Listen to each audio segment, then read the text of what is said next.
This thing, and I specifically told them that you are misreading Iran. You think that the Iranians are much weaker than they are. I'm not saying that they were strong. In fact, I didn't think that they're going to be as successful as they frankly ended up being, but they were never as weak as the administration thought they were, or as the Israelis were telling the administration.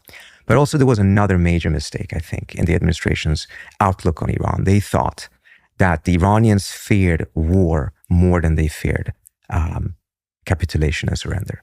And Trump thought that by just taking 1/3 of the US's Navy there, all of this mobilization, the Iranians would realize that war was real, and as a result, they would surrender. It was a complete misread. The Iranians feared surrender far more than they feared war. They believed that they could survive war, perhaps even come out on top in that war, which I think they have in some ways. Surrender would be the end of the Islamic Republic. They would never surrender. Their system is incapable of surrendering. Their system... Who would ever surrender? Who would ever proffer an unconditional surrender? Well, from Trump's perspective, having just gone through Venezuela, he probably thought that the Iranians would be no different.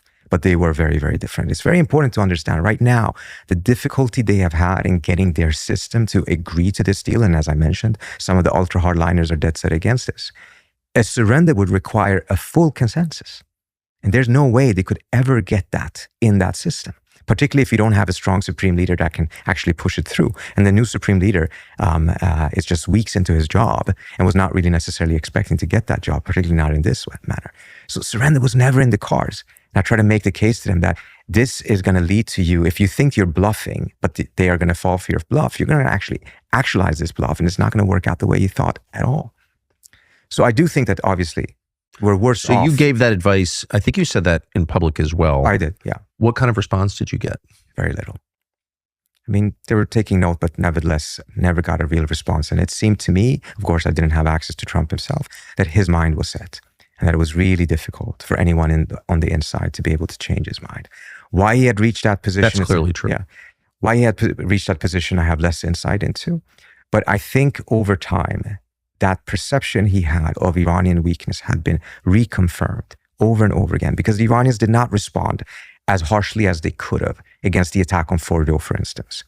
I mean, the Pentagon called it a polite response. They gave a heads up, all of these different things. Yeah, they took the Americans off the airbase in Qatar. Yeah. All of this just reinforced the idea that the Iranians don't have what it takes to actually face the United States. And I think it created this overconfidence. There was another thing in my view as well that reinforced this in Trump's mind. And this is speculative on my end, but I do think there's some truth in it. The Iranians committed a huge mistake before this war, which is they never agreed to talk directly to Trump himself. And from their standpoint, they thought that by refusing this, which they did for a variety of reasons, but nevertheless, by refusing this, they showed strength. They showed that they're willing to say no to the superpower of the world. But I think from Trump's perspective, it was the opposite, because Trump came in as president and said, I'll talk to anyone. I'll talk to Kim Jong-un. I'll hang out with the former founder of Al-Qaeda in Syria. You know, I'm capable of talking to everyone because I am strong, because I am stronger than all previous presidents. Yeah, he had Tim Cook from Apple to the White House. Exactly.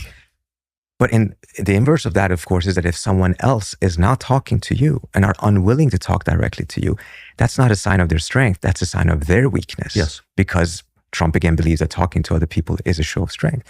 So inadvertently, I think the Iranians actually reinforced Trump's own view of them as being weak by refusing to talk to him. And then obviously, there's no guarantee that the war could have been avoided had they done so. But I think that if there was anyone who could have actually convinced Trump, this is going to be a war.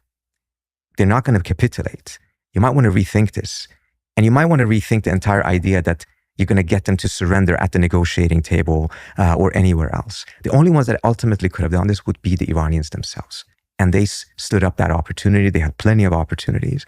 And I think that, again, it reinforced Trump's view that they're weak. And as a result, he thought that he could have this war over with. Well, one of the problems is Iran is not a dictatorship. I mean, there's a very complex series of power sharing agreements going on inside the country. Like who runs the country? To outsiders, me anyway, I made a good faith effort to figure it out. I couldn't. It's deliberately opaque. Back in the...